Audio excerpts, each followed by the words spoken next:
capítulo 3 começa dessa forma, né? Naqueles dias apareceu João Batista, né? Também, mais uma vez, cumprindo uma profecia, né? Que foi a profecia para o pai de João Batista, né? Zacarias, que João Batista será chamado profeta do Altíssimo. Quer dizer, João Batista viria para anunciar, né, a vinda de Jesus. E eu achei essa passagem aqui bonita. Eu não anotei quem foi o santo, acho que foi São Jerônimo, que dizia: quando o sol nasce, ele envia antes de aparecer a aurora, para dar a conhecer o advento do dia. Quer dizer, antes de amanhecer, realmente a gente vê o sol, já está claro, né? Já vem a claridade. Na mitologia grega existiam dois deuses que representavam isso, né? Que era a aurora, que vinha trazendo o brilho do dia de uma forma difusa, né? Para depois vir o Deus Sol, né? Para cavalgar por todo o céu. Então, achei bonita essa passagem aqui, né? E essa profecia aqui para Zacarias está no início lá, né? No final, acho que é antes do Benedictus, né? Que é a profecia para Zacarias. E naqueles dias apareceu João Batista pregando no deserto, né? Então, assim, mais uma vez, né? Como seria isso, né? Naquela época, um homem pregando e falando das coisas de Deus lá no deserto, tá? Quem é que ia dar ouvido, né, para um cidadão desse, né? Tá aqui ele, ó onde é que ele tá, né? Tá vendo, ó? Pois é. Então, e o deserto é isso, né? A gente tem uma pequena imagem nossa do deserto, né? Que a gente vive no clima seco, então a gente sabe que é um deserto, né? Um lugar com pouquíssima vida, né? Com uma arvorezinha aqui, outra acolá, seco, sem grandes perspectivas. Então aparece um homem pregando no deserto, né? Ou seja, distante da cidade. O que significa ele estar distante da cidade? Ele não vai ser interrompido pelos os ímpios, né? Os insolentes. Que é isso? Se aparece um pastor, um pregador numa cidade, não falta aqueles mal educados, aquele pessoal mais grosseiro para ir combater aquele cidadão e tudo mais. E o deserto também traz para nós a necessidade de um afastamento, de um recolhimento para a oração e para a pregação. Quer dizer, a gente não consegue rezar, orar, e o padre, no caso o sacerdote, não consegue pregar no barulho, na balbúrdia do dia a dia, né, da cidade, né? Tem que ter, a nossa alma quer silêncio. Deus vai falar conosco no nosso espírito se a gente conseguir provocar um silêncio interior, né? Se a gente tiver assoberbado, acossado por todos os nossos sentidos, vendo muita coisa, assistindo muito jornal, assistindo muita televisão, ouvindo muita música ruim, e o barulho da cidade, carro, buzina e tal, etc., como é que a gente vai ouvir Deus falando conosco? Né? Não dá. A gente tem que... E Jesus disse como é que a gente tem que fazer. A gente tem que entrar no nosso quarto, trancar a porta, nos recolher no escondido, que é lá que Deus vai falar conosco, né? Então o deserto, de certa forma, traz essa imagem, né? De não ser interrompido também, né?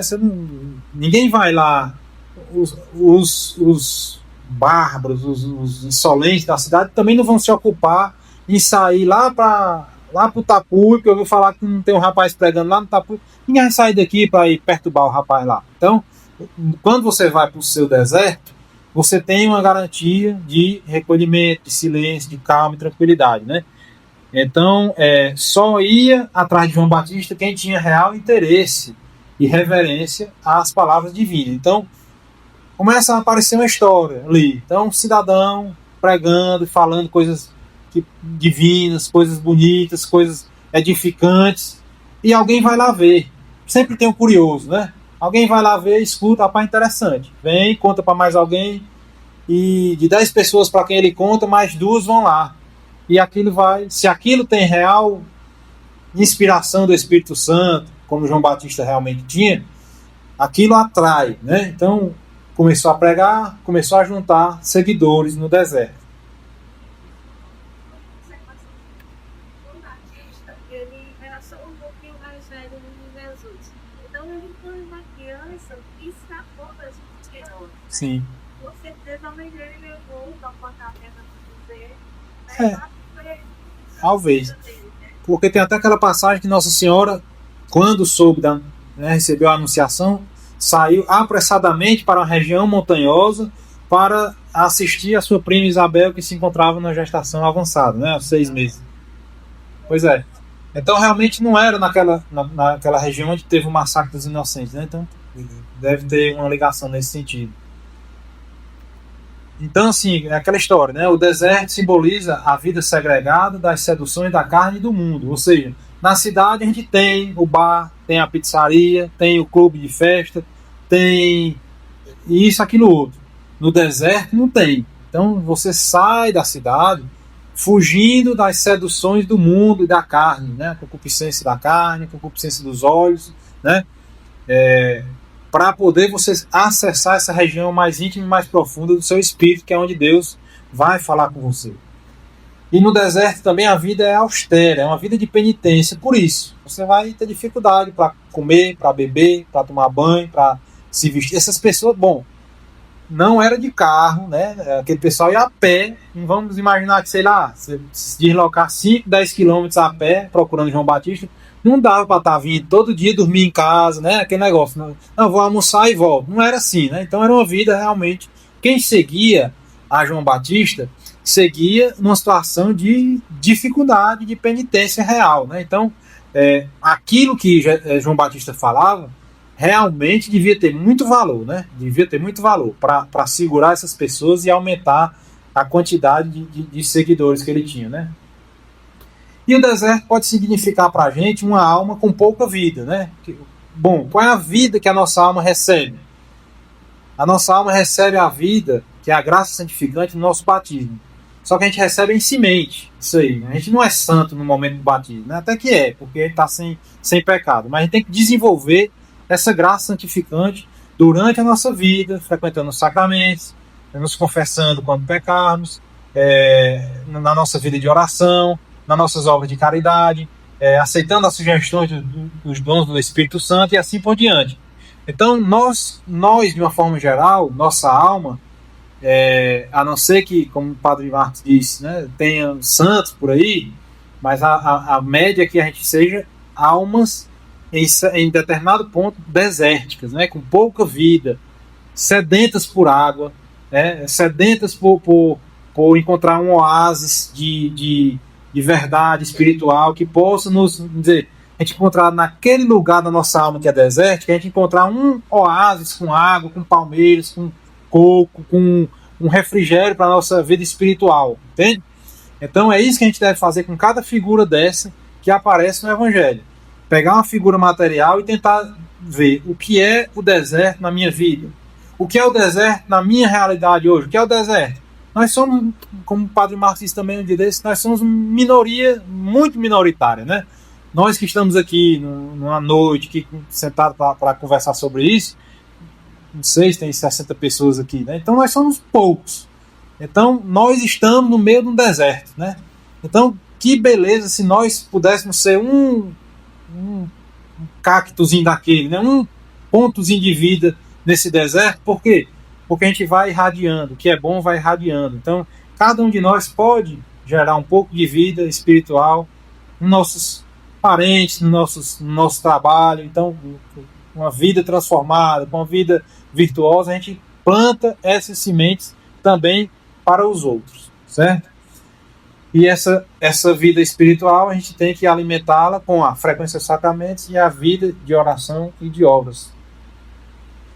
E também um deserto, uma outra figura que eu achei aqui, é um lugar habitado por animais inferiores, né? A gente sabe que quem mora no deserto são cobras, escorpiões, né, lagartos. Então, o que seria isso na nossa vida, né? Seriam as partes mais inferiores que nos picam, nos ferrou, vamos dizer assim, né? Como dizia São Paulo, né? Que tinha um aguilhão espetando a sua carne, né? Ninguém sabe o que seria isso, mas era algum pecado que ele não conseguia se desvencilhar. E quais são os nossos? Como é que a gente descobre isso? Fazendo nosso exame de consciência diário, né? De preferência, toda noite, hoje eu fui grosseiro com fulano de tal, hoje eu faltei com a caridade para fulano de tal, hoje eu deixei de fazer a minha oração que eu me proponho todo dia fazer, deixei de falar com Jesus, e assim por diante. Fui invejoso, sei lá, e a gente fazer o nosso exame de consciência diário para descobrir quais são esses animais que estão ali a nos picar todo dia, para a gente tentar nos livrarmos deles, né? E a gente tentar, como eu botei aqui, evitar a gente instilar o nosso veneno, né, para com o próximo, né? A gente não ser esse animal pequeno, né? Bom, a gente tem a tendência de olhar só para nós mesmos, né? Quem é que está me maltratando, né? Quem é que está me picando, me mordendo e tal. Mas de repente você tem que se examinar também, nós temos que nos examinarmos para saber se não é a gente que está, né, sendo esses pequenos animais inconvenientes, né, a perturbar o próximo, né? Então, o exame de consciência é um dos pilares da nossa vida cristã, né? Não dá, por isso que a gente chega e não sei nem o que é que eu vou dizer quando eu vou me confessar, né? Não pode, né? Se não fizer exame de consciência, você não vai perceber. No começo, a gente só vai perceber coisas maiores, né? Mas com o tempo, exercitando esse exame de consciência, procurando, tem muitos hoje na internet, e a cada leitura espiritual que a gente faz, não só a Sagrada Escritura, mas você pega um livro de, sei lá, de Santa Teresa, de Santa Teresinha, Santo Inácio, você pega um livro desse, e vendo a vida daquele santo, você se encontra aquele erro que aquele santo tinha e que ele venceu, muitas vezes é um erro que nós temos. E aquela vida do santo ali é um remédio para os nossos vícios. E outras ferramentas também, filmes edificantes, livros, romances e tal. Você se identifica com aquele personagem e encontra neles. Interessante, você está lendo um bom livro, você vê um personagem que faz uma coisa que é ridícula, ali você ri na situação, ou você acha muito feio, e na mesma hora você percebe, às vezes eu faço isso. Então, quão ridículo sou eu quando eu faço aquele determinado comportamento. Então, o exame de consciência é essencial na nossa vida cristã. Anota, hoje em dia tem um celular, não precisa nem estar com um caderno e com uma caneta no escuro, né? Eu me lembrei de uma coisa aqui agora. Pega o celular e anota. Tem a ferramentazinha de notas com um cadeadozinho, você bota para ninguém pegar seu celular e não ver seu exame de consciência, né? Anota e vai meditando sobre isso aí. No outro dia você tenta, amanhã eu não vou fazer isso, aí faz de novo, até que um dia, com a graça de Deus, você pedir nas suas orações, meu Deus, me ajude a me livrar desse determinado vício. Não é assim, Deus me faça um santo. Bom, tudo bem, pode pedir, mas vamos de um por um, né? Vamos ver se a gente termina esse para ir para o próximo, e assim vai, né? Então o exame de consciência é uma ferramenta essencial, né? E o que é que São João Batista dizia, né? Ele dizia: arrependei-vos, porque está próximo o reino dos céus. A gente só se arrepende do que a gente reconhece que a gente faz de errado, né? Então, não dá para se arrepender se não tiver esse exame de consciência, né? Não é para a gente esperar alguém vir dizer, né? Vinícius, você está vendo? Você está fazendo isso aí. Não. Deus deu a nossa consciência e Ele fala a nossa consciência através do Espírito Santo. Ele aponta. A gente sabe direitinho quando a gente faz uma coisa errada.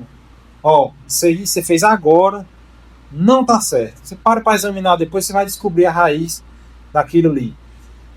Está próximo o reino dos céus. Então veja só, não está dito estamos próximos do reino dos céus. Não. As palavras na Sagrada Escritura são medidas e pesadas milimetricamente. Então quem está próximo é o reino dos céus. O reino dos céus está próximo de nós, veio até nós. Jesus acaba de chegar. Não é a gente que tem força para ir atrás do reino dos céus. Se ele não vier, se o céu não se aproximar de nós não podemos ir até ele. Essa ponte que tinha entre esse abismo, que é a nossa realidade material, e Deus, um abismo intransponível para nós, foi suplantado pela ponte construída, que é nosso Senhor Jesus Cristo. Por isso que ele é o primeiro pontífice, né? Pontífice. Artífice é quem faz artesanato. Pontífice é quem faz ponte. Então, pontífice quer dizer isso. Jesus veio fazer a ponte entre o homem e Deus, que estava interrompido desde o pecado original. E mais adiante aparece esse trecho, né, que João Batista é a voz que clama no deserto, né? A voz que clama no deserto. Então a voz, como eu falei da outra vez, né, a voz é a expressão material da palavra. A gente pensa, a gente cria o que a gente quer dizer na nossa alma, na nossa inteligência, e expressa através da palavra. Pode ser a palavra falada, pode ser a palavra escrita, como sinais e assim por diante. Então a voz é uma parte inferior em relação à palavra. A voz, todos os animais têm voz, né, de alguma forma, cada animal se expressa de alguma forma. Nós homens somos um tipo de animal que se expressa com a nossa voz específica através da palavra, né? O único animal que tem a linguagem é o ser humano. E isso também faz um paralelo com a palavra de Deus, o Logos encarnado, que é Jesus Cristo, que quando na Bíblia diz que nós somos feitos à imagem e semelhança de Deus, é isso. Nós, pelo fato de termos como nos expressar através da linguagem, mas isso quer dizer que isso é uma pálida imagem do que é Deus na sua essência, né? João Batista precede e anuncia a vinda de Jesus e clama, né? A voz que clama no deserto. Quando é que a gente clama? Nós clamamos para quem está longe, né? Clamar é falar alto, né? Só que clamar não é gritar, né? Então, mais uma vez, as palavras têm peso. Vamos lá para o dicionário. O que é clamar? Gritar é você falar alto qualquer coisa, né? Mas clamar é você colocar toda a sua angústia nesse grito, né? Vamos dizer assim. Você está clamando para quem está longe, para quem não ouve bem, ou seja, quem é que está longe de Jesus, né? Quem é que está longe de Jesus que a gente conhece? A gente pode clamar por essas pessoas, né? Claro, dentro das nossas possibilidades, dentro da conveniência da situação. Você também não pode ser incisivo demais para não afastar, né? Mas o bom senso a gente tem, né? E as pessoas que não ouvem bem, às vezes até uma pessoa, nós mesmos, né, que estamos aqui na vida de igreja, mas por algum momento, por algum pecado, a gente passa a não ouvir bem, né? É como se fala sempre, quando a gente está em pecado, a gente tem aquela tentação de nos afastarmos da igreja. Por quê? Porque ali a gente vai ver a verdade, a gente vai ver que a gente está distante dela, e a tendência é da gente se retrair, né? E também se clama para quem rejeita abertamente o ensinamento, né? Então, assim, essa palavra clama no deserto é isso, né? É aquela história, o deserto, né? Essa ausência de vida que tem aí hoje, e alguém está clamando. Quem é que está clamando hoje? Jesus está clamando através dos seus sacerdotes, suas iniciativas de apostolado, as pastorais e todas essas instituições aí. Preparai o caminho do Senhor e endireitai as suas veredas, né? Então, preparar o caminho do Senhor é isso, né? A gente se arrepender e fazer penitência, para quê? Porque quando a gente sabe que a gente vai receber alguém de suma importância, né? No caso, Jesus, bom, João Batista está anunciando a chegada de Jesus. Então, meus amigos, vocês vão receber o que tem mais precioso no universo, né? Então, se prepare, né? Você não vai receber o que tem mais precioso no universo de qualquer jeito. Então, se arrependa dos pecados, faça penitência, faz a confissão, volta a entrar em estado de graça para receber nosso Senhor Jesus Cristo, aqui em pessoa e nós na Sagrada Eucaristia, né? Endireitar as suas veredas, quer dizer, endireitar é tornar reto, tornar direito, né? Quando você está no caminho errado, tem que endireitar, né? Então, quando a gente faz a pregação nossa, como cristão, não necessariamente quer dizer que a gente vai estar lá falando e gritando, ou então na internet. Não, basta o exemplo de uma vida reta, com boas obras, sem grandes alardes. Precisa estar tirando, né, selfie, que está dando uma cesta básica para não sei quem. Essas obras e esses testemunhos preparam os caminhos para o Senhor chegar aos nossos corações. Então, tanto aos nossos quanto ao do nosso próximo, né? João Batista vestia pele de camelo, cinto de couro em volta dos rins. Acho que já comentei um pouco sobre isso no nosso outro encontro, né? As vestes simples, né, quer dizer, uma vida austera, uma vida sem grandes luxos. E o cinto representava a castidade, né? Porque os antigos achavam que a sede da sexualidade, da luxúria, estaria nos rins, né? E também o cinto simbolizava a preparação para grandes caminhadas, né? Como essas aqui, né? As pessoas saírem das suas casas, abandonarem tudo e seguir João Batista no deserto, né? E João, do hebraico lá, a raiz lá do nome João, significa graça, né? Então, também isso aí prefigura alguma coisa. O João tinha a graça de Deus para transmitir a mensagem de Jesus.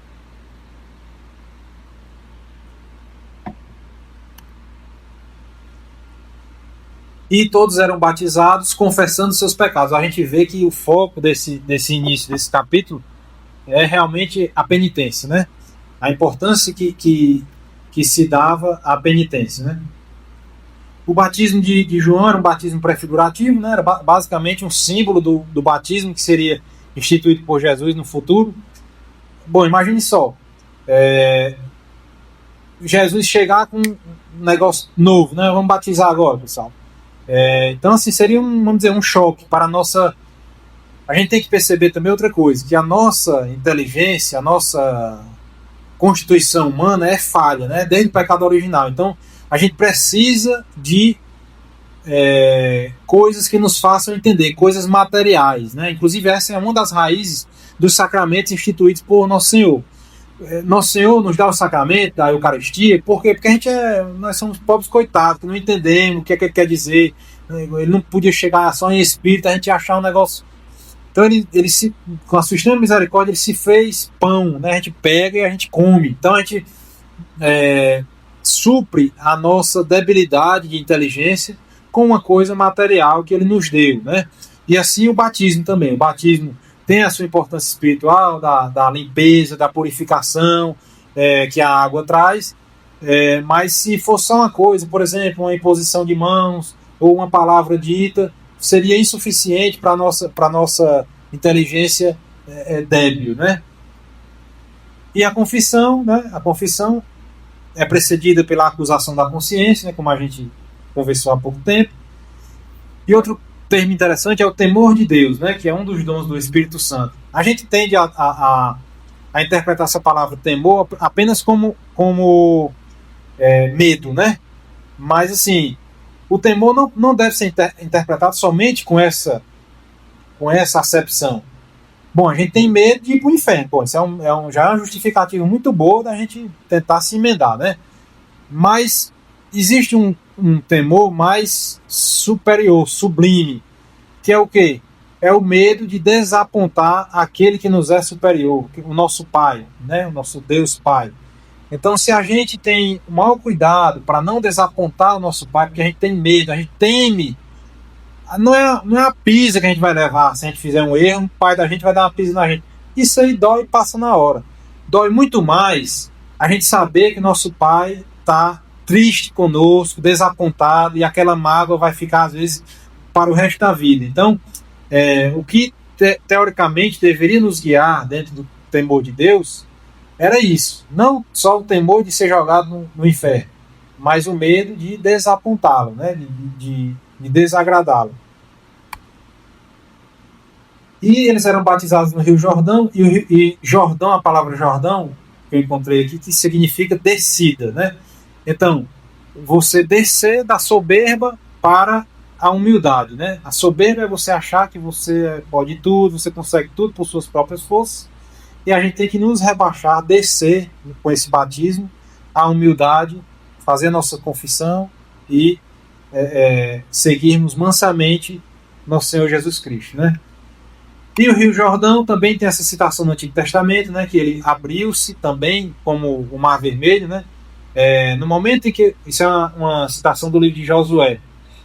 No momento em que os portadores da arca chegaram ao rio, E os sacerdotes mergulharam seus pés, as águas que vinham de cima detiveram-se, e as águas que desciam foram completamente separadas. Então, já era também uma prefiguração que aquele rio tinha uma importância a desempenhar no Novo Testamento.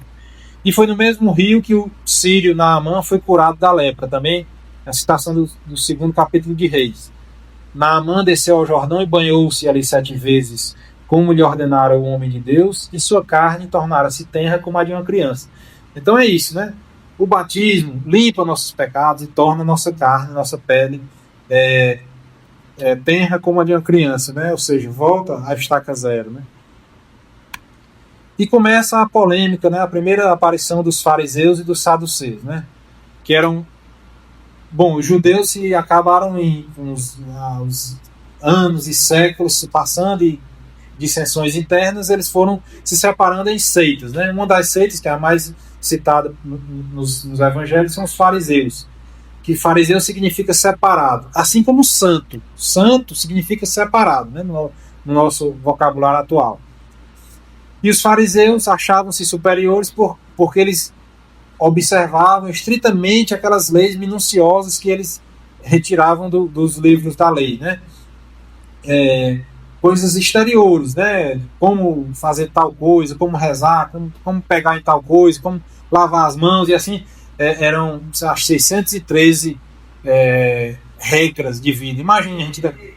Oi? 513, né? Pronto. De qualquer forma é muito, né? E aí eles eram essa observância externa, né? Que é o que Jesus denuncia tantas vezes no seu evangelho. E os saduceus significam justos, né? Que também é um sinônimo de santo, né? No Antigo Testamento. E eles tinham algumas características, né? Eles negavam a ressurreição, admitiam apenas os 5 livros da lei, né? Eles não aceitavam os livros dos profetas, e tinham essa dificuldade com a ressurreição, que foi o que gerou o maior atrito dos cristãos com os saduceus, né? Que São Mateus vai dizer bastante lá na frente. E aí eles se confessavam apenas exteriormente, né? Ou seja, é só as práticas externas, né? Aquelas rituais e tudo mais, sem ter realmente uma intenção superior, né?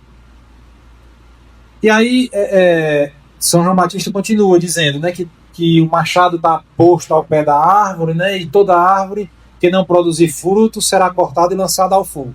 Só isso aí dá uma meditação de uma semana, né? A gente pode ficar nessa frase aí, uma semana, né? Que basicamente a nossa vida espiritual, né? Nós lançamos raízes com as nossas orações, e no começo a gente não vê nenhum resultado, né? Você começa rezando, começa orando, começa pedindo a Deus para mudar isso, aquilo, outro, e não consegue ver nenhum resultado. Por quê? Porque ali sua vida espiritual está crescendo para dentro, né? Está fincando raízes. Depois é que começa a surgir um pequeno broto de virtude, a gente começa a ter mais paciência, começa a ter um controle maior, sei lá, com a bebida, começa a ter um controle melhor de não falar da vida alheia, e assim vai. Cada um tem seus pecados preponderantes, né? As folhas das árvores, né, que seriam a parte da árvore que é responsável por absorver a luz e gerar energia, por exemplo. Então, por exemplo, a gente pode analisar que as folhas dessa árvore seriam as nossas orações, né, que é por ali que a gente recebe a graça, as graças atuais que Deus está querendo nos dar naquele momento, e a luz de Cristo está entrando por essas folhas e gerando a nossa energia para a gente viver. Então, assim, essa figura da árvore é muito utilizada na Sagrada Escritura, muito, né? Tanto para bom como para ruim, né? A figueira que é amaldiçoada por Jesus e seca instantaneamente. Então, assim, porque o símbolo da árvore é muito forte, com essa ligação do nosso espírito, né? Então a gente pode tirar vários princípios de meditação nas nossas orações, né? As flores, que são a beleza, quer dizer, uma árvore que tem flores é muito mais bonita do que uma árvore simples que só tem as folhas verdes, né? Quando a gente vê aí esse amarelinho, como é o nosso ipê amarelo, que a gente chama pau d'arco, tem o roxo e tem o amarelo, que a gente vê na época de setembro ali, que é a coisa mais linda do mundo. Então, chama a atenção uma árvore florida no meio de um mar de árvores verdes, por exemplo. Então, tudo isso quer dizer alguma coisa para a gente, certo? Uma vida virtuosa, um santo, atrai e dá muito, muito exemplo para os que estão ao redor. E os frutos, né, da árvore, que é o que atrai, o fim da árvore é o fruto, né? A árvore só serve para criar os frutos, e os frutos contêm a semente de novas árvores. Então, tudo isso quer dizer muita coisa para nós. A gente pode tirar muita coisa disso aqui. Eu quero muita cabeça pensando só nesse símbolo aqui da árvore. Dá muito o que pensar, viu? Então, João Batista diz, né? Eu estou dando uma aceleradazinha porque está ficando um pouco extenso, mas está perto de terminar. João Batista diz, eu batizo com água para a penitência, né? Então é mais uma vez a figura da água, reconhecer os pecados, fazer a penitência. A água natural, o que é que ela faz? A água no nosso mundo material, ela limpa externamente. A gente bebe água para nos hidratar, né? Então a gente tem uma necessidade mais frequente de água, até mesmo do que de alimento, quer dizer. Então vamos fazer um paralelo aqui com os sacramentos da igreja, né? Nós precisamos da Eucaristia, que é o nosso alimento, no mínimo uma vez por semana, mas a água a gente precisa todo dia, várias vezes. E o que seria essa água todo dia, várias vezes? Os nossos momentos de oração individuais, né? A gente parar um pouquinho para rezar antes de trabalhar, antes de sair de casa, agradecer a Deus pelo dia que nos foi dado. Tanta coisa podia ter dado errado hoje, né? Para a gente não estar aqui. É porque a gente só pensa que está tudo bem, do nosso jeito que a gente quer. Todos nós aqui estamos fazendo o que nós queremos. Que é o que? Está aqui. Mas tanta coisa podia ter dado errado e nós não estarmos aqui hoje, né? Então, assim, a gente às vezes não para pensar nessas graças e bênçãos desconhecidas, né? Doenças, acidente, um parente morreu e tal, etc. Não falta coisa ruim para acontecer e mesmo assim Deus sustenta tudo dando certo na maior parte do tempo para que façamos o que a gente quer. Então isso é para ser também uma coisa diária nas nossas orações. Para quê? Para quando a gente tiver nossas contrariedades, a gente pensar, bom, nos últimos 30 dias eu não tive nenhuma contrariedade. Então hoje que eu adoeci, vamos aceitar aqui com paciência a vontade de Deus. Ele quer me mostrar alguma coisa, ele quer que eu me aquete aqui em casa para eu pensar no que eu estou fazendo de errado, por exemplo. Então a gente podia traçar esse paralelo. E a água serve para purificar internamente, né? A gente bebe água, a gente sabe que a água elimina impurezas nossas através da urina, do suor, etc., por exemplo. Então a gente pode pensar nisso, né? Todos esses efeitos que a água tem de uma forma natural, ela tem também de uma forma sobrenatural através do batismo, né? Da mesma forma, o batismo no fogo, né? Que João Batista diz, né? Que Jesus batizará no Espírito Santo e no fogo. O que é que o fogo faz, né? O fogo aquece, o fogo ilumina, o fogo queima feridas infectadas como tinha antigamente, né? Se fazia, não tinha tantos remédios e fazia. Até hoje a gente usa, eu mesmo em cirurgia a gente usa o bisturi elétrico, que é um aparelho que queima para parar sangramentos, por exemplo, e para matar tecidos que estão infeccionados, por exemplo. Então, o fogo é isso. O fogo cria e cicatriza através de uma certa destruição controlada, né? Então, você queima alguma coisa para atingir um determinado fim, desde que seja controlado, porque se o fogo for descontrolado, ele vai destruir a mais do que o que se propõe. Na metalurgia, né, você esquenta um metal duro para você amoldar da forma que você quer dar a ele, né? Então, isso aí a gente pode trazer para a nossa alma também. Nossa alma é dura, a gente precisa do fogo do Espírito Santo para amolecer o nosso coração e a gente se amoldar à vontade do Senhor, né? E purifica metais preciosos, que eles fazem muito isso, né? Aquece, derrete um metal para separar o ouro de outros metais e impurezas para transformar. Então tudo isso está presente na nossa vida espiritual, né? E João Batista continua dizendo, né, que Jesus limpará a sua eira, né, que é tipo um terreno, e recolherá o trigo ao celeiro, a palha queimará no fogo inextinguível. Então separar o trigo da palha, né? Mais uma meditação aqui que dá um trigo, que é o trigo, né? O trigo é a base da alimentação da sociedade humana desde sempre, né? desde sempre, todas as sociedades, de alguma forma, pão, né, a farinha que faz vários tipos de massa, na China, em todo lugar que se descobriu, que se criou o trigo, foi a base da alimentação, né?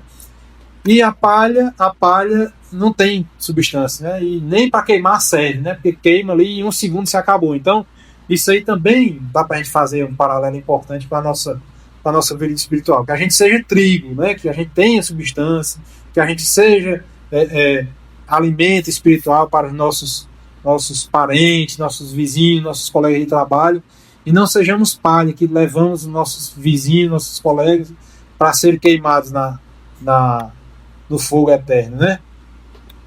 Então Jesus deixa se batizar, né? Porque ele não precisava ser batizado, porque ele não tinha pecado nem nada. Então isso evidencia a sua humildade, né? Ou seja, o que é que ele está querendo dizer?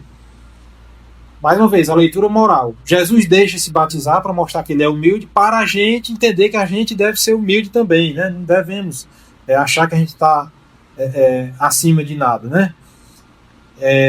E ele apresentou-se a João, né? Quer dizer, Deus vem apresentar-se a nós, né? Mais uma vez, misericórdia de Deus que vem de lá de cima e se rebaixa para nos pegar, né? Por aqui pela mão.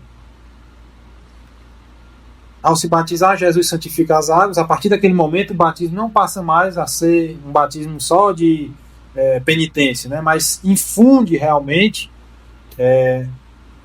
a vida espiritual em nós, né? E a verdadeira humildade é que segue a sua companheira, a obediência. Ou seja, quando você... A prova de que você é humilde é quando você consegue obedecer a quem lhe é superior naquele momento, né? E essa citação aqui de Santo Agostinho, né, como sempre, escrevendo muito bem, belamente, né? A bênção do Salvador em seu batismo é como um rio espiritual que preenche todas as extensões dos abismos e as veias de todas as fontes. Imaginemos, antigamente o rio Jaguaribe secava, né, antes do Castanhal, antes do Oroz. Imaginemos assim, o rio está seco, começou o inverno, o rio começa a chegar, né? Invadindo, vai entrando, aquelas entradas, aqueles regatos, vai trazendo peixe, vai trazendo plantas, e quer dizer, é uma imagem muito bonita, né, da santificação das águas pelo batismo de Jesus.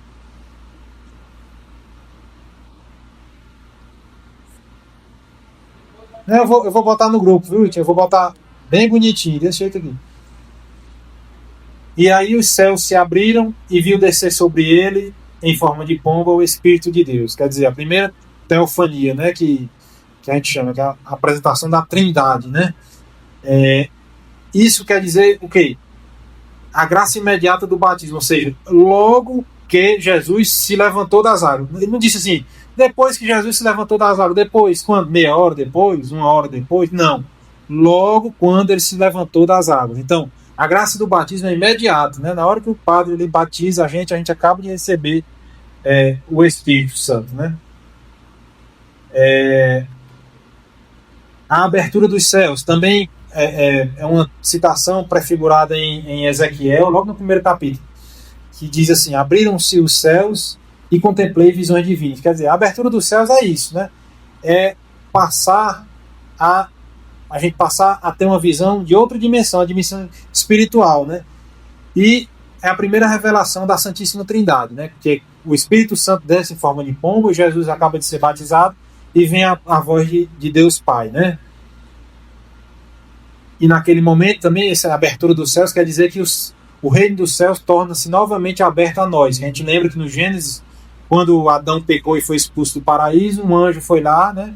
Deus fechou a porta do paraíso e o anjo ficou lá guardando, e até a vinda de Jesus, aquelas portas do paraíso celeste estavam fechadas para nós, né? E esse momento aqui é muito bonito, isso, né? Você vê que os céus se abriram novamente depois de tanto tempo e para sempre, desde que nós encontremos o caminho, né? O Espírito Santo veio em forma de pomba, né? Uma ave pacífica que escolhe os melhores grãos, ou seja, o Espírito Santo sai escolhendo entre nós o que há de melhor em nós.